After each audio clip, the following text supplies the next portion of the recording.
ತಂದಾನೇ ನನಿತಾನ.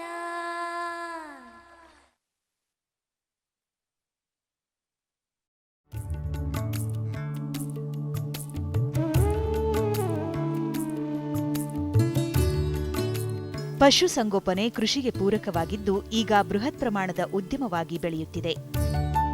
ಜಾನುವಾರುಗಳಿಗೆ ಶುದ್ಧ ನೀರು, ಆಹಾರ ಮತ್ತು ಸ್ವಚ್ಛವಾದ ವಾಸದ ಮನೆಯಷ್ಟೇ ಮುಖ್ಯ, ಸಮಯಕ್ಕೆ ಸರಿಯಾಗಿ ಹಾಕಿಸುವ ಲಸಿಕೆಗಳು. ನಮ್ಮ ಜನಸಂಖ್ಯೆ 70% ಕೃಷಿಯನ್ನು ಅವಲಂಬಿಸಿದೆ. ಕೃಷಿಯೇ ನಮ್ಮ ದೇಶದ ಸಂಪತ್ತು. ಕೃಷಿಗೆ ಬೆನ್ನೆಲುಬಾಗಿ ಪಶುಸಂಗೋಪನೆ ಇದೆ. ಪಶುಸಂಗೋಪನೆ ರಾಜ್ಯದ GDPಗೆ ಪಶುಸಂಗೋಪನೆ 3.6% ಆಗಿದೆ. ಕೃಷಿಯ GDPಗೆ 18.46 ಪಶುಸಂಗೋಪನೆಯಿಂದ ಬರ್ತದೆ. ಆದ್ದರಿಂದ ನಮ್ಮಲ್ಲಿಯ ಪಶು ಸಂಪತ್ತನ್ನು ರಕ್ಷಿಸುವುದು ಕರ್ನಾಟಕ ಸರ್ಕಾರದ ಜವಾಬ್ದಾರಿಯಾಗಿದ್ದು, ಈ ಬಗ್ಗೆ ತುಂಬ ಕಾಳಜಿಯಿಂದ ಕಾರ್ಯಕ್ರಮಗಳನ್ನು ನಿರೂಪಿಸಲಾಗ್ತದೆ. ಜಾನುವಾರುಗಳಲ್ಲಿ ಹಲವಾರು ರೋಗಗಳು ಕಂಡುಬರುತ್ತವೆ. ಅದರಲ್ಲಿ ಕುರಿ ಮತ್ತು ಮೇಕೆಯಲ್ಲಿ ಕಾಣಿಸುವ PPR ಕಾಯಿಲೆ ಮಾರಣಾಂತಕವಾಗಿದೆ. ಆದ್ದರಿಂದ PPR ರೋಗ ನಿರೋಧಕ ಲಸಿಕೆ ಹಾಕಿಸುವುದು ಅತ್ಯವಶ್ಯ. PPR ರೋಗ ನಿಯಂತ್ರಣ ಅಭಿಯಾನ ರಾಜ್ಯಾದ್ಯಂತ ಕಳೆದ ಡಿಸೆಂಬರ್ 21ರಿಂದ ಆರಂಭವಾಗಿದ್ದು ಜನವರಿ 20ರವರೆಗೆ ನಡೆಯುತ್ತಿದೆ.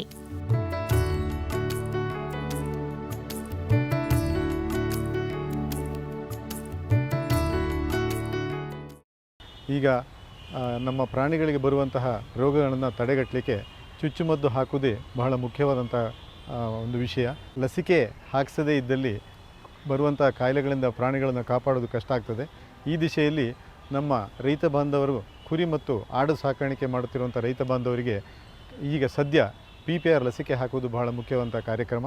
PPR ಲಸಿಕಾ ಕಾರ್ಯಕ್ರಮವನ್ನು ಡಿಸೆಂಬರ್ 20ರಿಂದ ಪ್ರಾರಂಭ ಆಗಿದೆ. ಇದು 1 ತಿಂಗಳ ಕಾರ್ಯಕ್ರಮವಾಗಿದ್ದು ಜನವರಿ 20ರವರೆಗೆ ನಡೀತದೆ. PPR ರೋಗ ಶ್ವಾಸನಾಳದ ಮೂಲಕ ಇಲ್ಲವೇ ಕುಡಿಯುವ ನೀರಿನ ಮೂಲಕ ಬರುವ ವೈರಸ್ನಿಂದ ವೃದ್ಧಿಸುತ್ತದೆ. PPR ಕಾಯಿಲೆ ಪ್ಯಾರಾಮಿಕ್ಸೋ ವೈರಸ್ ಗುಂಪಿಗೆ ಸೇರಿದಂಥ ವೈರಸ್ಸಿಂದ ಬರ್ತದೆ.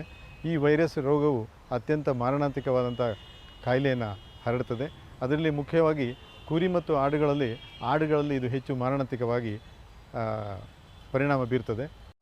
ಈ ರೋಗಾಣು ಪ್ರಾಣಿಗಳ ಶ್ವಾಸನಾಳದ ಮೂಲಕ ಅಥವಾ ಕುಡಿಯುವ ನೀರಿನ ಮೂಲಕ ದೇಹಕ್ಕೆ ಬಂದಾಗ ಗಂಟಲಿನಲ್ಲಿ ವೈರಾಣು ವೃದ್ಧಿಯಾಗಿ ನಂತರ ಜಠರ, ಕರಳು ಇತ್ಯಾದಿ ಅಂಗಗಳಿಗೆ ಪಸರಿಸಿ ಕಾಯಿಲೆಯನ್ನು ಉಲ್ಬಣಗೊಳಿಸಿ. ಇದು ಕುರಿ ಮತ್ತು ಆಡುಗಳಿಗೆ ಮಾತ್ರ ಬರ್ತದೆ. ಅಂದರೆ ಹಿಂದೆ ದೊಡ್ಡ ರೋಗ ಅಂತ ಹೇಳೋದು ನಮ್ಮ ದನ ಎಮ್ಮೆಗಳಲ್ಲಿ ಬರ್ತಿತ್ತು. ಅದೇ ಗುಂಪಿಗೆ ಸೇರಿದಂಥ ವೈರಸ್ಸಿಂದ ಬರುವಂಥ ಕಾಯಿಲೆ ಇದು ಕುರಿ ಮತ್ತು ಆಡುಗಳಲ್ಲಿ ಮಾತ್ರ ಕಂಡುಬರ್ತದೆ. ಕಣ್ಣಿಂದ, ಮೂಗಿಂದ ನೀರು ಸುರಿಯುವುದು, ಅತಿ ಹೆಚ್ಚು ಜ್ವರ, ಕೆಟ್ಟ ವಾಸನೆ, ತಗ್ಗಿದ ಆಹಾರ ಸೇವನೆ, ಉಸಿರಾಟದ ತೊಂದರೆ, ಬಿಟ್ಟು ಬಿಟ್ಟು ಬೇಧಿಯಾಗುವುದು ಮುಂತಾದವು ಈ ರೋಗದ ಲಕ್ಷಣಗಳು. ಸಾಮಾನ್ಯವಾಗಿ 104ರಿಂದ 106, 107 ಡಿಗ್ರಿ ಜ್ವರ ಅಂದರೆ ಬಹಳ ಜ್ವರ ಬರ್ತದೆ. ಈ ಜ್ವರ ಬಂದ ಸಮಯದಲ್ಲಿ ಕಣ್ಣಿನ ಒಳಭಾಗ, ಬಾಯಿಯ ಒಳಭಾಗ, ನಾವು ಮ್ಯೂಕಸ್ ಮೆಂಬ್ರೇನ್ ಅಂತ ಹೇಳ್ತೀವಿ, ಇದು ಬಹಳ ಕೆಂಪಾಗಿದ್ದು ಮೂಗಿನಿಂದ ಮತ್ತು ಕಣ್ಣಿನಿಂದ ನೀರಿನಂತರ ದ್ರವ ಪ್ರಾರಂಭದಲ್ಲಿ ಸುರಿಸಲಿಕ್ಕೆ ಪ್ರಾರಂಭ ಆಗ್ತದೆ. ನಂತರ ಇದೇ ಅವಧಿಯಲ್ಲಿ ಅದು ಆಹಾರ ತಿನ್ನೋದು ಕಡಿಮೆ ಆಗ್ತಾ ಹೋಗ್ತದೆ.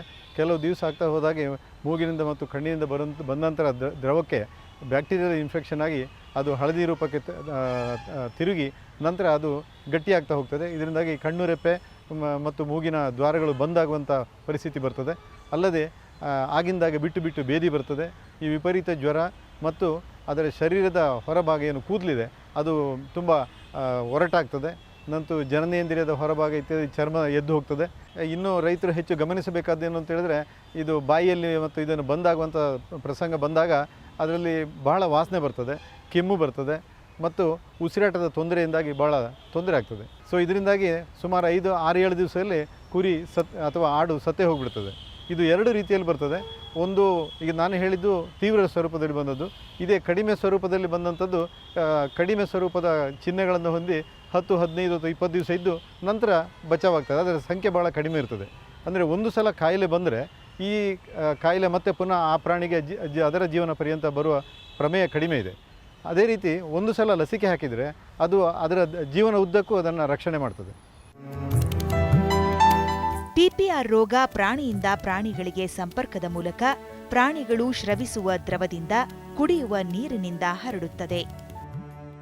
ಈ ಕಾಯಿಲೆಯು ಅಂದರೆ ಪ್ರಾಣಿಗಳ ಕಾಂಟ್ಯಾಕ್ಟಿಂದ, ಅಂದರೆ ಒಂದಕ್ಕೊಂದು ಹತ್ತಿರದ ಕಾಂಟ್ಯಾಕ್ಟಿಂದ ಬರ್ತದೆ. ಮತ್ತು ಅದು ಕುಡಿಯುವಂಥ ನೀರಿಂದ ಮತ್ತು ಪ್ರಾಣಿಯಿಂದ ಹೊರಸೂಸುವಂಥ ಅದರ ವಿಸರ್ಜಿಸುವಂಥದ್ದು ಅಥವಾ ಸ್ರವಿಸುವಂಥ ದ್ರವಗಳಿಂದ ಇತ್ಯಾದಿ ಹರಡ್ತದೆ. ಇದು ಸಾಮಾನ್ಯವಾಗಿ ಸಂಪರ್ಕ ಹೊಂದಿದ ಮೇಲೆ ಒಂದು 4 ರಿಂದ 5 ದಿನದಲ್ಲಿ ಕಾಯಿಲೆ ಕಾಣಿಸ್ಕೊಳ್ತದೆ. ಯಾಕಂದರೆ ಅದು ಇನ್ಕ್ಯುಬೇಷನ್ ಪೀರಿಯಡು 4 ರಿಂದ 7 ದಿವಸ ಅಂತ ಹೇಳ್ಬೋದು. ಏನು ಅಂತೇಳಿ ಇದು ಹೆಚ್ಚಾಗಿ ಸಣ್ಣ ಪ್ರಾಯದಲ್ಲಿ, ಅಂದರೆ 4 ತಿಂಗಳಿಂದ 1 ವರ್ಷದ ಅವಧಿಯಲ್ಲಿ ಹೆಚ್ಚು ಮಾರಣಾಂತಿಕವಾಗಿ ಈ ಕಾಯಿಲೆ ಬರ್ತದೆ. ಈ ರೋಗವನ್ನು ಪತ್ತೆ ಹಚ್ಚಲಿಕ್ಕೆ ಮುಖ್ಯವಾಗಿ ಇದರ ನಮ್ಮ ರೋಗ ಲಕ್ಷಣಗಳಿಂದ, ನಾನು ಈಗಾಗಲೇ ಹೇಳಿದ ರೋಗ ಲಕ್ಷಣಗಳಿಂದ ನಂತರ ಇದು ಪ್ರಯೋಗಾಲಯದಲ್ಲಿ ಅದರ ಮಾದರಿಯನ್ನು ತಗೊಂಡು ಪರೀಕ್ಷೆ ಮಾಡಿ ಪ್ರಯೋಗಾಲಯದಲ್ಲಿ ಅದನ್ನು ನಿಗದಿ ಮಾಡಬೇಕಾಗ್ತದೆ. 4 ತಿಂಗಳಿಂದ ನಂತರ 1 ವರ್ಷದ ಒಳಗೆ ಬರುವುದರಿಂದ ಅದು ಮತ್ತು ಹೆಚ್ಚಾಗಿ ಇದರ ಇನ್ಕ್ಯುಬೇಷನ್ ಪೀರಿಯಡ್ ಬಹಳ ಕಡಿಮೆ ಇರೋದರಿಂದ ಮತ್ತು ಒಂದು ಸಲ ಈ ಕಾಯಿಲೆ ಬಂತು ಅಂತ ಅದು ಮಾರಣಾಂತಿಕವಾಗೋದ್ರಿಂದ ರೈತರು ಇದರ ಬಗ್ಗೆ ಭಾಳ ಹೆಚ್ಚು ಕಾಳಜಿ ವಹಿಸಬೇಕು ಅಂತ ವಿನಂತಿಸ್ತೇನೆ. ಪಿಪಿಆರ್ ರೋಗಕ್ಕೆ ಯಾವುದೇ ಚಿಕಿತ್ಸೆ ಇಲ್ಲ. ಮುಂಜಾಗ್ರತಾ ಕ್ರಮವಾಗಿ ಲಸಿಕೆ ಹಾಕಿಸುವುದು ಮಾತ್ರ ಪಿಪಿಆರ್ ರೋಗ ತಡೆಗಿರುವ ಏಕಮಾತ್ರ ಉಪಾಯವಾಗಿದೆ. ಇಂಗ್ಲೀಷ್ನಲ್ಲಿ ಒಂದು ನುಡಿ ಇದೆ, prevention is better than cure ಅಂತ. ಅಂದರೆ ಮುಂಜಾಗ್ರತೆಯೇ ಮುಖ್ಯವಾದ ನಮ್ಮ ಕೆಲಸ. ಮುಂಜಾಗ್ರತೆಯಾಗಿ ಅಂದರೆ ಚುಚ್ಚುಮದ್ದು ಹಾಕೋದು ಒಂದೇ ಮಾರ್ಗ. ಚುಚ್ಚುಮದ್ದು ಹಾಕದೆ ಬೇರೆ ಮಾರ್ಗ ಇಲ್ಲ ಈ ಕಾಯಿಲೆಯಿಂದ ಗುಣಪಡಿಸಲಿಕ್ಕೆ ಅಥವಾ ಅದನ್ನು ತಡೆಗಟ್ಟಲಿಕ್ಕೆ. ಸರ್ಕಾರ ಸಂಪೂರ್ಣ ಉಚಿತವಾಗಿ ವರ್ಷಕ್ಕೆ 2 ಬಾರಿ ಲಸಿಕೆ ಹಾಕಿಸುವ ಕಾರ್ಯಕ್ರಮ ಕೈಗೊಳ್ಳುತ್ತದೆ.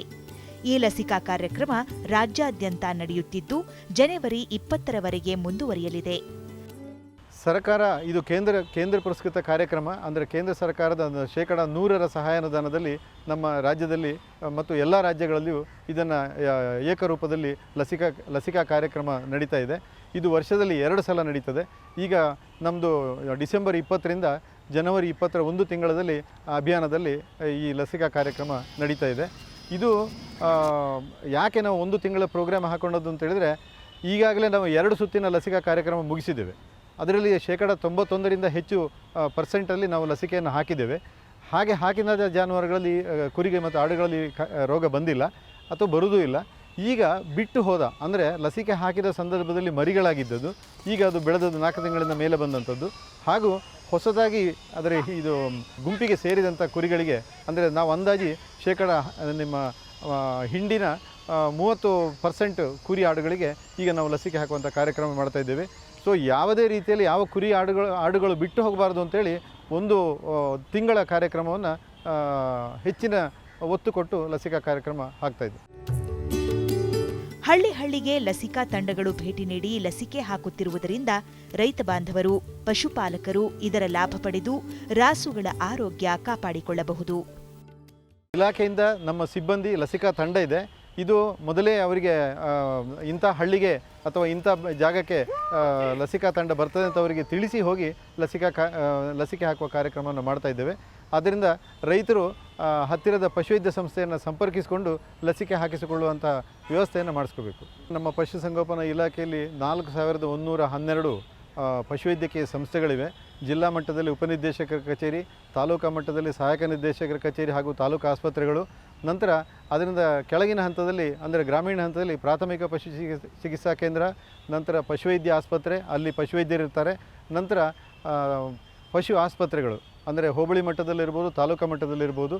ಸೊ ಇಂಥ ಜಾಗದಲ್ಲಿ ನಮ್ಮ ಲಸಿಕೆಯನ್ನು ಕ್ರೋಢೀಕರಿಸಿ ಇಡುವುದಲ್ಲದೆ ಅವರ ಮೂಲಕ ಅಲ್ಲಿಂದಲೇ ತಂಡಗಳ ಮೂಲಕ ಈ ಲಸಿಕೆಯನ್ನು ರೈತರಿರುವ ಜಾಗಕ್ಕೆ ತಗೊಂಡೋಗಿ ಲಸಿಕೆ ಹಾಕಿಸುವಂಥ ಕಾರ್ಯಕ್ರಮ ನಡೀತಾ ಇದೆ. ಇದು ಬಹಳ ಮುಖ್ಯವಾದ ವಿಷಯ. ಇದು ಸಂಪೂರ್ಣ ಉಚಿತವಾಗಿದೆ. ಇನ್ನೊಂದು ಬಹಳ ಮುಖ್ಯ ವಿಚಾರ ಏನಂತಂದರೆ, ಸಾಮಾನ್ಯವಾಗಿ ಎಲ್ಲ ವೈರಸ್ ಕಾಯಿಲೆಗಳಿಗೆ ಚಿಕಿತ್ಸೆಯಿಂದ ಫಲಕಾರಿ ಆಗುವುದಿಲ್ಲ. ಅದಕ್ಕೆ ನಾವು ಮುಂಜಾಗ್ರತೆಯಾಗಿ ಲಸಿಕೆಯನ್ನೇ ಹಾಕಿಸ್ಕೋಬೇಕು. ಅದರಲ್ಲೂ ಮುಖ್ಯವಾಗಿ PPR ಕಾಯಿಲೆಗೆ ಯಾವುದೇ ರೀತಿಯ ಚಿಕಿತ್ಸೆ ಇಲ್ಲ. ಎಲ್ಲ ರೀತಿಯಲ್ಲೂ ಲಸಿಕೆ ಹಾಕಿಸಿ ಮುಂಜಾಗ್ರತೆಯಾಗಿ ರೋಗ ತಡೆಗಟ್ಟುವುದೇ ಒಂದೇ ಮಾರ್ಗ. ಇದನ್ನು ಮನಗಂಡು ರೈತರು 100ಕ್ಕೆ 100 ತಮ್ಮ ಹಿಂಡಿನಲ್ಲಿರುವಂತಹ ಕುರಿ ಆಡುಗಳಿಗೆ ಲಸಿಕೆ ಹಾಕಿಸಿಕೊಳ್ಬೇಕು ಅಂತೇಳಿ ವಿನಂತಿಸ್ತೇನೆ.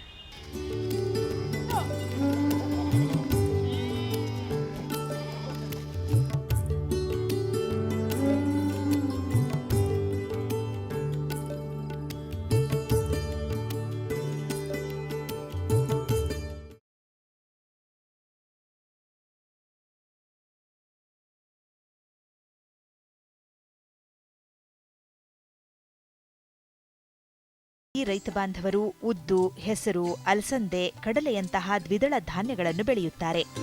ಆದರೆ ಈ ಬೇಳೆಕಾಳುಗಳನ್ನು ಎಲ್ಲಾ ಪರಿಸ್ಥಿತಿಯಲ್ಲಿ, ಎಲ್ಲಾ ಹವಾಮಾನದಲ್ಲಿ ಬೆಳೆಯಲು ಸಾಧ್ಯವಿಲ್ಲ. ಬೆಂಗಳೂರಿನ ಕೃಷಿ ವಿಶ್ವವಿದ್ಯಾಲಯ ಸಾಕಷ್ಟು ಪ್ರೋಟೀನ್ ಯುಕ್ತ ಬೇಳೆಕಾಳು, ಅಕ್ಕಿ ಅವರೆಯನ್ನು ಅಭಿವೃದ್ಧಿಪಡಿಸಿ ರೈತರಿಗೆ ನೀಡುತ್ತಿದೆ. ಈಗ ನಮ್ಮ ದೇಶದಲ್ಲಿ ಬೆಳೀತಕ್ಕಂಥ ಈ ಬೇಳೆಕಾಳುಗಳು ಹೆಚ್ಚಾಗಿ ಈ ಕಡಲೆ, ತೊಗರಿ, ಉದ್ದು, ಹೆಸರು, ಅಲಸಂದೆ ಹಾಗೂ ಲೆಂಟಿಲ್ ಅಂತಕ್ಕಂಥದ್ದು ಒಂದು ಉತ್ತರ ಭಾರತ ಬೆಳೀತಾರೆ. ಆದರೆ ಈ ಬೇಳೆಕಾಳು ಬೆಳೆಗಳನ್ನು ಎಲ್ಲ ಸಂದರ್ಭಗಳಲ್ಲಿ, ಎಲ್ಲ ಸನ್ನಿವೇಶಗಳಲ್ಲೂ ಸಹ ಬೆಳೆಯೋದಕ್ಕಾಗಲ್ಲ.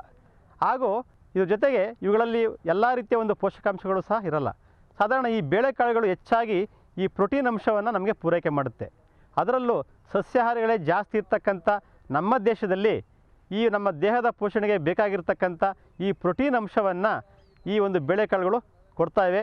ಆದ್ದರಿಂದ ಈ ಬೇಳೆಕಾಳು ಉತ್ಪಾದಕತೆಗೆ ಇದು ನಾವು ಗಮನ ಕೊಡ್ತಕ್ಕಂಥದ್ದು ನಮ್ಮ ಒಂದು ಕೃಷಿಯ ಒಂದು ಅಭಿವೃದ್ಧಿಯಿಂದ ನಮ್ಮ ದೇಶದ ಜನತೆಗೆ ಬೇಕಾಗಿರ್ತಕ್ಕಂಥ ಈ ಪ್ರೋಟೀನ್ ಅಂಶದಿಂದ ಭಾಳ ಮುಖ್ಯ. ಆದ್ದರಿಂದ ಈ ನಮ್ಮಲ್ಲಿ ಪ್ರಸ್ತುತ ಇರತಕ್ಕಂಥ ಬೇಳೆಕಾಳುಗಳ ಜೊತೆಗೆ ಈ ಹೊಸ ಈ ಬೇಳೆಕಾಳುಗಳ ಬೆಳೆಗಳು ಅಥವಾ ದ್ವಿದಳ ಧಾನ್ಯ ಬೆಳೆಗಳನ್ನು ಕೃಷಿಯಲ್ಲಿ ಅಳವಡಿಸಿ, ಯಾಕಂತಂದರೆ ಕೆಲವು ಪೌಷ್ಟಿಕತೆಯಲ್ಲಿ ಒಂದು ವಿಶೇಷ ಗುಣವನ್ನು ಹೊಂದಿರ್ತವೆ. ಹವಾಮಾನ ವೈಪರೀತ್ಯ ಸನ್ನಿವೇಶದಲ್ಲಿ ಬೆಳೆಯತಕ್ಕಂಥ ಈ ಬೇಳೆಕಾಳುಗಳ ಬೆಳೆಗಳನ್ನು ಈ ಕೃಷಿಯಲ್ಲಿ ಅಳವಡಿಸೋದಕ್ಕೆ ನಮ್ಮ ಈ ಬೆಂಗಳೂರಿನ ಕೃಷಿ ವಿಶ್ವವಿದ್ಯಾಲಯದಲ್ಲಿ 2 ಹೊಸ ಬೇಳೆಕಾಳುಗಳ ಬಗ್ಗೆ ಸಂಶೋಧನೆ ಮತ್ತು ಅಭಿವೃದ್ಧಿ ಮಾಡ್ತಾ ಇದ್ದೀವಿ. ಆ ಬೇಳೆಕಾಳುಗಳ ಬೆಳೆಗಳು ಏನಪ್ಪ ಅಂತಂದರೆ, ಒಂದು ಅಕ್ಕಿ ಅವರೆ, ಇನ್ನೊಂದು ರೆಕ್ಕೆ ಅವರೆ. ಅಕ್ಕಿ ಅವರೆ ಇದು ಭಾಗಶಃ ಇದರ ಒಂದು ಮೂಲ ಸ್ಥಾನ ಏನಪ್ಪ ಅಂತಂದರೆ ಈ ದಕ್ಷಿಣ ಮತ್ತು ಪೂರ್ವ ಭಾಗದ ಒಂದು ಏಷ್ಯಾದಿಂದ ಬಂದಿರತಕ್ಕಂಥ ಬೆಳೆ. ಈ ಅಕ್ಕಿ ಅವರೆ ವಿಶೇಷ ಏನಪ್ಪ ಅಂತಂದರೆ ಇದನ್ನು ಸಾಧಾರಣವಾಗಿ ನಮ್ಮ ಆಹಾರ ಭದ್ರತೆಗೆ ಮತ್ತು ಪೌಷ್ಟಿಕ ಭದ್ರತೆಗೆ ಒಂದು ಒಳ್ಳೆ ಬೆಳೆ ಅಂತ ಅಂದ್ಬಿಟ್ಟು ಈ ಗುಡ್ಡಗಾಡು ಜನರು ಬೆಳೀತಾ ಇದ್ದಾರೆ. ಹಾಗೂ ಇದರ ಒಂದು ಪೌಷ್ಟಿಕತೆಯ ಒಂದು ಗುಣಗಳನ್ನು ಅರ್ಥಕೊಂಡು ಇತ್ತೀಚೆಗೆ ಈ ಮೈದಾನ ಪ್ರದೇಶಗಳಲ್ಲಿ ನಮ್ಮ ರಾಜ್ಯದಲ್ಲೂ ಕೂಡ ಈ ಬೆಳೆಗಳನ್ನು ಪರಿಚಯ ಮಾಡೋದಕ್ಕೆ ನಾವು ಪ್ರಯತ್ನ ಮಾಡ್ತಾ ಇದ್ದೀವಿ. ನಮ್ಮ ದೇಹಕ್ಕೆ ಬೇಕಾದ ಅಮೈನೋ ಆಮ್ಲಗಳ ಪ್ರಮಾಣ ಅಕ್ಕಿ ಅವರೆಕಾಳಿನಲ್ಲಿ ಹೆಚ್ಚಾಗಿದೆ. ಈ ಅಕ್ಕಿ ಅವರೆಯ ಈ ಬೀಜದಲ್ಲಿ ಸುಮಾರು 18ರಿಂದ 20ರಷ್ಟು ಪ್ರೋಟೀನ್ ಅಂಶ ಇರುತ್ತೆ. ಈ ಪ್ರೋಟೀನ್ ಒಂದು ಗುಣಮಟ್ಟ ಬಹಳ ಉತ್ತಮವಾದದ್ದು. ಯಾಕಂತಂದರೆ ಈ ನಮ್ಮ ದೇಹದ ಆರೋಗ್ಯಕ್ಕೆ ಮತ್ತು ಪೋಷಣೆಗೆ ಬೇಕಾಗಿರ್ತಕ್ಕಂಥ ಈ ಅವಶ್ಯಕ ಅಮೈನೋ ಆಮ್ಲಗಳು, ಈ ಮಿಥಿಯೋನಿನ್ ಮತ್ತು ಟ್ರಿಪ್ಟೋಫ್ಯಾನ್, ಈ 2 ಅವಶ್ಯಕ ಅಮೈನೋ ಆಮ್ಲಗಳು ಈ ಬೇರೆ ಬೇಳೆಕಾಳುಗಳಲ್ಲಿ ಭಾಳ ಕಡಿಮೆ ಪ್ರಮಾಣದಿದ್ದು ಈ ಒಂದು ಅಕ್ಕಿ ಅವರೆ ಕಾಳಿನಲ್ಲಿ ಭಾಳ ಜಾಸ್ತಿ ಇರುತ್ತೆ. ಅದರಿಂದ ಇದು ಭಾಳ ಒಂದು ಉತ್ತಮ. ಅಕ್ಕಿ ಅವರೆ ಬೆಳೆಯ ಎಲ್ಲಾ ಭಾಗದಲ್ಲೂ ಪ್ರೋಟೀನ್ ಅಂಶ ಹೆಚ್ಚಾಗಿರುವುದರಿಂದ ಇದನ್ನು ಅತ್ಯುತ್ತಮ ಮೇವಿನ ಬೆಳೆಯಾಗಿ ಅಲ್ಲದೆ ಹಸಿರೆಲೆ ಗೊಬ್ಬರದ ರೂಪದಲ್ಲೂ ಬಳಸಬಹುದು. ಈ ಒಂದು ಸಸ್ಯದ ಎಲ್ಲ ಭಾಗಗಳು, ಎಲೆ ಆಗಿರ್ಬೋದು, ಕಾಂಡ ಆಗಿರ್ಬೋದು, ಹೂವಾಗಿರ್ಬೋದು, ಎಲ್ಲ ಭಾಗಗಳು ಪ್ರೋಟೀನ್ ಭಾಳ ಜಾಸ್ತಿ ಇರೋದ್ರಿಂದ ಚೆನ್ನಾಗಿ ಫಲವತ್ತಾದ ಒಂದು ಬೆಳೆದಾಗ ಇದು ಮೇವಿನ ಬೆಳೆಯುತ್ತೆ. ದನ ಕರುಗಳಿಗೆ ಇದು ಭಾಳ ಒಳ್ಳೆ ಮೇವು. ಸುಮಾರು 6ರಿಂದ 8 ಟನ್ ಒಂದು ಎಕರೆಗಷ್ಟು ಮೇವು ಬೆಳೆ ಬರುತ್ತೆ. ಇದರಲ್ಲಿ ಹೆಚ್ಚು ಪೋಷಕಾಂಶ ಇರೋದ್ರಿಂದ ಇದನ್ನು ಹಸಿರೆಲೆ ಗೊಬ್ಬರವಾಗಿ ಉಪಯೋಗಿಸ್ಬೋದು. ಅದು ಭಾಳ ಒಂದು ಮುಖ್ಯ. ನಮ್ಮಲ್ಲಿರ್ತಕ್ಕಂಥ ಎಲ್ಲ ಬೇಳೆಕಾಳು ಬೆಳೆಗಳಿಗೂ ಈ ನಂಜು ರೋಗ, ಈ ಎಲೆ ಹಳದಿ ನಂಜು ರೋಗ ಅಂತ ಬರುತ್ತೆ. ಆದರೆ ಈಗ ನೀವು ಇಲ್ಲಿ ನೋಡ್ತಾ ಇರ್ಬೋದು, ಈ ಬೆಳೆನಲ್ಲಿ ಈ ಬೆಳೆಗೆ ಆ ಥರ ಈ ಎಲೆ ಹಳದಿ ನಂಜು ರೋಗ ಬರೋದೇ ಇಲ್ಲ. ಇದೊಂದು ಭಾಳ ಒಂದು ಮುಖ್ಯವಾದ ಅಂಶ. ಅದರಿಂದ ಈ ಒಂದು ರೋಗಕ್ಕೆ ಇರ್ತಕ್ಕಂಥ ನಿರೋಧ ಶಕ್ತಿಯನ್ನು ಬೇರೆ ಕಾಳು ಬೆಳೆಗೆ ಅದನ್ನು ಟ್ರಾನ್ಸ್ಫರ್ ಮಾಡೋದಕ್ಕೆ ಭಾಳ ಯೋಜನೆಗಳು ಇದೆ. ವಾತಾವರಣದಲ್ಲಿರುವ ಸಾರಜನಕ ಹೀರಿಕೊಂಡು ಭೂಮಿಯಲ್ಲಿ ಸ್ಥಿರೀಕರಿಸುವ ವಿಶೇಷ ಗುಣ ಅಕ್ಕಿ ಅವರೆಯಲ್ಲಿದೆ. ಇದು ಈ ಅಕ್ಕಿ ಅವರೆ ಒಂದು ದ್ವಿದಳ ಬೆಳೆ ಧಾನ್ಯ ಆದ್ದರಿಂದ ಸುಮಾರು ಒಂದು ಎಕರೆಗೆ ಸುಮಾರು 20ರಿಂದ 30 kgಯಷ್ಟು ಸಾರಜನಕವನ್ನು ಇವು ಮಣ್ಣಿಗೆ ಕೊಡೋದ್ರಿಂದ ಈ ಮಣ್ಣಿನ ಫಲವತ್ತತೆ ಜಾಸ್ತಿ ಆಗುತ್ತೆ. ಜೊತೆಗೆ ಇದರ ಎಲೆಗಳು ಉದುರೋದ್ರಿಂದ ಈ ಮಣ್ಣಿನ ಫಲವತ್ತತೆ ಆಗುತ್ತೆ. ಅದು ಮಣ್ಣಿಲಿರ್ತಕ್ಕಂಥ ಒಂದು ಸಾವಯವ ಇಂಗಾಲದ ಅಂಶ ಭಾಳ ಜಾಸ್ತಿ ಆಗುತ್ತೆ. ಇದು ಬಹುಪಯೋಗಿ ಬೆಳೆಯಾಗಿದ್ದು ಬೇಸಿಗೆಯಲ್ಲೂ ಬೆಳೆಯಬಹುದಾಗಿರುವುದು ವಿಶೇಷ. ಅಲ್ಲದೆ ಕೇವಲ 70 ದಿನಗಳಿಗೆ ಇದು ಕಟಾವಿಗೆ ಬರುತ್ತದೆ. ಇದು ಅತಿ ಕಡಿಮೆ ಕಾಲದಲ್ಲಿ ಕಟಾವು ಬರುತ್ತೆ.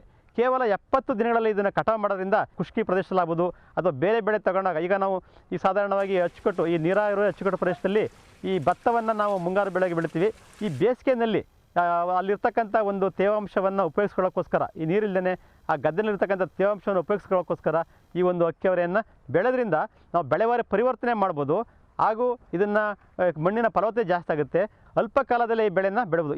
ಈ ಪ್ರಯತ್ನ ಅದರಲ್ಲೂ ಈ ಮಂಡ್ಯ ಮತ್ತು ಈ ಭದ್ರಾ ಅಚ್ಚುಕಟ್ಟು ಪ್ರದೇಶದಲ್ಲಿ ನಾವು ಪ್ರಯತ್ನ ಮಾಡ್ತಾ ಇದ್ದೀವಿ. ಜೂನ್ ಜುಲೈನಲ್ಲಿ ಇದನ್ನು ಬಿತ್ತುವುದು ಸೂಕ್ತ. ಆದರೂ ಬೇಸಿಗೆ ಕಾಲದಲ್ಲಿಯೂ ಕೂಡ ಇದನ್ನು ಬೆಳೆಯಬಹುದು. ಬೆಂಗಳೂರು ಕೃಷಿ ವಿಶ್ವವಿದ್ಯಾಲಯ ಅಲ್ಪಕಾಲದಲ್ಲಿ ಕಟಾವಿಗೆ ಬರುವ ದಪ್ಪಕಾಳಿನ KBR1 ಎಂಬ ಅಕ್ಕಿ ಅವರೆಯ ಹೊಸ ತಳಿ ಅಭಿವೃದ್ಧಿಪಡಿಸಿದೆ. ಈ ತಳಿಯನ್ನು ರೈತ ಬಾಂಧವರಿಗೆ ಪರಿಚಯಿಸುವಲ್ಲಿ ಶ್ರಮಿಸುತ್ತಿದೆ. ಬಿತ್ತನೆ ಕಾಲ ಸಾಧಾರಣವಾಗಿ ಇದನ್ನು ಜೂನ್ ಮತ್ತು ಜುಲೈ ತಿಂಗಳಲ್ಲಿ ಬಿತ್ತನೆ ಮಾಡಿದಾಗ ಭಾಳ ಹೆಚ್ಚು ಇಳುವರಿ ಬರುತ್ತೆ. KBR1 ಅದು ಈ ತಳಿಯ ಹೆಸರು. KBR1 ಅಂತಕ್ಕಂಥದ್ದು ನಮ್ಮ ಬೆಂಗಳೂರಿನ ಕೃಷಿ ವಿಶ್ವವಿದ್ಯಾಲಯದಿಂದ ಬಿಡುಗಡೆ ಮಾಡಿರ್ತಕ್ಕಂಥ ಒಂದು ತಳಿ. ಸೊ ಇದು ಕೇವಲ 70 ದಿನಗಳಲ್ಲಿ ಕಟಾವು ಬರುತ್ತೆ. ಹಾಗೂ ಬೀಜ ಭಾಳ ದಪ್ಪಗಿದ್ದು, ಬೇರೆ ತಳಿಗಿಂತ ದಪ್ಪಗಿದ್ದು, ಮತ್ತು ಇದಕ್ಕೆ ರೋಗ ನಿರೋಧಕ ಶಕ್ತಿ ಇರುತ್ತೆ. ಅಲ್ಲದೆ ಈ ಬೀಜದ ಬಣ್ಣ ಬಹಳ ಸಮತಟ್ಟಾಗಿರುತ್ತೆ. ಒಂಥರ ಈ ಪ್ಯಾರೆಟ್ ಗ್ರೀನ್ ಅಂತ ಹೇಳ್ತೀವಲ್ಲ, ಆ ಒಂದು ಬಣ್ಣ ಇರುತ್ತೆ. ಇದು ಒಂದು ತಳಿಯ ವಿಶೇಷ ಗುಣ. ಎಕರೆಗೆ 5 ಅಥವಾ 6 ಟನ್ಗಳಷ್ಟು ಈ ಕೊಟ್ಟಿಗೆ ಗೊಬ್ಬರವನ್ನು ಹಾಕಬೇಕಾಗುತ್ತೆ. ಏಕ ಬೆಳೆಯಾಗಿ ಬೆಳೆದಾಗ ಸುಮಾರು ಎಕರೆಗೆ 6 ರಿಂದ 7 ಕೆಜಿಯಷ್ಟು ಬಿತ್ತನೆ ಬೀಜ ಬೇಕಾಗುತ್ತೆ. 30 ಸೆಂಟಿಮೀಟರ್ ಅಂತರದಲ್ಲಿ, ಅಂದರೆ 1 ಅಡಿ, ಈ ಸಾಲಿನ ಸಾಲಿಗೆ 1 ಅಡಿ ಇರತಕ್ಕಂಥ ಅಂತರದಲ್ಲಿ ಸಾಲುಗಳನ್ನ ತೆಗೆದುಬಿಟ್ಟು ಅದರಲ್ಲಿ ರಸಗೊಬ್ಬರ ಮತ್ತು ಹಾಕಬೇಕಾಗುತ್ತೆ. ಇದಕ್ಕೆ ಶಿಫಾರಸು ಮಾಡಿರ್ತಕ್ಕಂಥ ರಸಗೊಬ್ಬರ ಪ್ರಮಾಣ ಏನಪ್ಪ ಅಂತಂದರೆ 1 ಹೆಕ್ಟೇರ್ಗೆ, ಅಂದರೆ 2.5 ಎಕರೆಗೆ 40 kg ಸಾರಜನಕ, 20 kg ರಂಜಕ ಮತ್ತು 20 kg ಪೊಟ್ಯಾಷ್. ಅವು ಬೇರೆ ಯಾವ ಥರ ನಾವು ಹೆಸರು ಕಾಳುಗಳನ್ನು ಮಾಡ್ತೀವೋ ಆ ಕಟಾವು ಬಂದಾಗ ಈ ಕಟಾವು ಮಾಡಬೇಕಾಗಿರೋದು 2 ಸಾರಿ ಅದನ್ನು ಕಟಾವು ಮಾಡಬೇಕಾಗುತ್ತೆ. ಕಟಾವು ಮಾಡಿ ಅದನ್ನು ಬೀಜವನ್ನು ಕಾಯಿಂದ ಅದನ್ನು ಬೇರ್ಪಡಿಸಿ ಅದನ್ನು ಸ್ವಲ್ಪ ಒಣ ಹಾಕಬೇಕಾಗುತ್ತೆ. 1 ಎಕರೆಗೆ 6 ರಿಂದ 8 ಕ್ವಿಂಟಾಲಷ್ಟು ಈ ಕುಷ್ಕಿ ಬೆಳೆಯಲ್ಲಿ, ನೀರಾವರಿ ಆದರೆ 12 ರಿಂದ 14 ಕ್ವಿಂಟಾಲಷ್ಟು ಇಳುವರಿಯನ್ನು ಪಡಿಬೋದು. ಅಕ್ಕಿ ಅವರೆಯಲ್ಲಿ ಕೊಬ್ಬಿನ ಅಂಶ ಕಡಿಮೆ ಇರುವುದರಿಂದ ಉದ್ದಿನ ಬದಲು ಇಡ್ಲಿ, ದೋಸೆ ತಯಾರಿಸಲು ಬಳಸಬಹುದು. ಅಲ್ಲದೆ ಇದರ ಹಿಟ್ಟನ್ನು ಹಲವಾರು ಖಾದ್ಯ ಪದಾರ್ಥಗಳ ತಯಾರಿಕೆಗೂ ಬಳಸಬಹುದಾಗಿದೆ. ಇದರಲ್ಲಿ ನಾವು ಇಡ್ಲಿ ದೋಸೆಗೆ ಉಪಯೋಗಿಸ್ತೀವೋ ಉದ್ದು, ಅದಕ್ಕಿಂತ ಕೊಬ್ಬಿನ ಅಂಶದಲ್ಲಿ ಕಡಿಮೆ. ಅದು ಭಾಳ ಮುಖ್ಯವಾದ. ಅದರಿಂದ ಇಡ್ಲಿ ಮತ್ತು ಈ ದೋಸೆ ಅದರಲ್ಲಿ ಮಾಡ್ತಕ್ಕಂಥ ಮಿಶ್ರಣ ಮಾಡ್ತಕ್ಕಂಥ ಈ ಉದ್ದಿನ ಬದಲು ಈ ಅಕ್ಕಿ ಅವರೆ ಬೇಳೆಕಾಳನ್ನು ಉಪಯೋಗಿಸ್ಬೋದು. ನಾವು ಯಾವ ರೀತಿ ಹೆಸರು ಕಾಳು, ಅಲಸಂದೆ ಕಾಳುಗಳನ್ನು ಅದನ್ನು ಬೇಯಿಸ್ಬಿಟ್ಟು ಅದನ್ನು ಉಸ್ಲಿ ಅಂತ ಮಾಡ್ತೀವಿ, ಎಣ್ಣೆಯಲ್ಲಿ ಅದನ್ನು ಫ್ರೈ ಮಾಡಿಬಿಟ್ಟು ಅದೇ ರೀತಿ ಇದನ್ನು ಉಸ್ಲಿಯಾಗಿ ಮಾಡಿದ್ರೆ ಭಾಳ ರುಚಿಯಾಗಿರುತ್ತೆ. ಇದನ್ನು ಹಿಟ್ಟು ಮಾಡಿಬಿಟ್ಟು ನಾವು ಯಾವುದೇ ಪದಾರ್ಥಗಳನ್ನ ಮಾಡಿದಾಗ ಅದರಲ್ಲಿ ಮಿಶ್ರಣ ಮಾಡ್ಬೋದು. ಈಗ ಅದು ವಡೆ ಆಗ್ಬೋದು ಅಥವಾ ಚಕ್ಲಿ ಆಗ್ಬೋದು, ಸೊ ಇಡ್ಲಿ ಆಗ್ಬೋದು, ಎಲ್ಲದರಲ್ಲೂ ಮಾಡೋದು. ಅಕ್ಕಿ ಅವರಿಗೆ ಇತ್ತೀಚೆಗೆ ಮಾರುಕಟ್ಟೆ ಕೂಡ ಲಭ್ಯವಾಗುತ್ತಿದ್ದು, ಆಸಕ್ತ ರೈತ ಬಾಂಧವರು ಈ ಹೊಸ ತಳಿ KBR1 ಬೆಳೆದು ಅಲ್ಪಕಾಲದಲ್ಲೇ ಉತ್ತಮ ಬೆಳೆ ಪಡೆಯಬಹುದಲ್ಲದೆ ಆರೋಗ್ಯ ಕೂಡ ವೃದ್ಧಿಸಿಕೊಳ್ಳಬಹುದು. ಕೆಲವು ಭಾಗಗಳು ಇದಕ್ಕೆ ಮಾರುಕಟ್ಟೆ ಬರ್ತಾ ಇದೆ. ಹಾಗೂ ಮಾರುಕಟ್ಟೆ ಜೊತೆಗೆ, ಅಂದರೆ ನಾವೇ ಬೆಳೆದು ಮೊದಲು ನಾವೇ ಪ್ರಚಾರ ಮಾಡಿದಾಗ, ಅದು ನಾವೇ ಬಳಸಿದಾಗ ಅದರ ಬಳಕೆ ಈ ಬೇಳೆಕಾಳುಗಳ ಜೊತೆಗೆ ಇತರ ಉಪಯೋಗಗಳನ್ನು ಬಳಸ್ಕೊಳ್ಳೋದ್ರಿಂದ ಎಲ್ಲ ರೀತಿಯಲ್ಲೂ ಬಹುಪಯೋಗಿ ಬೆಳೆ ಅಂತ ಹೇಳ್ಬಿಟ್ಟು ಇದು ಭಾಳ ಉಪಯೋಗ ಅಂತಂದ್ಬಿಟ್ಟು ನಾವು ಹೇಳ್ತಾ ಇದ್ದೀವಿ.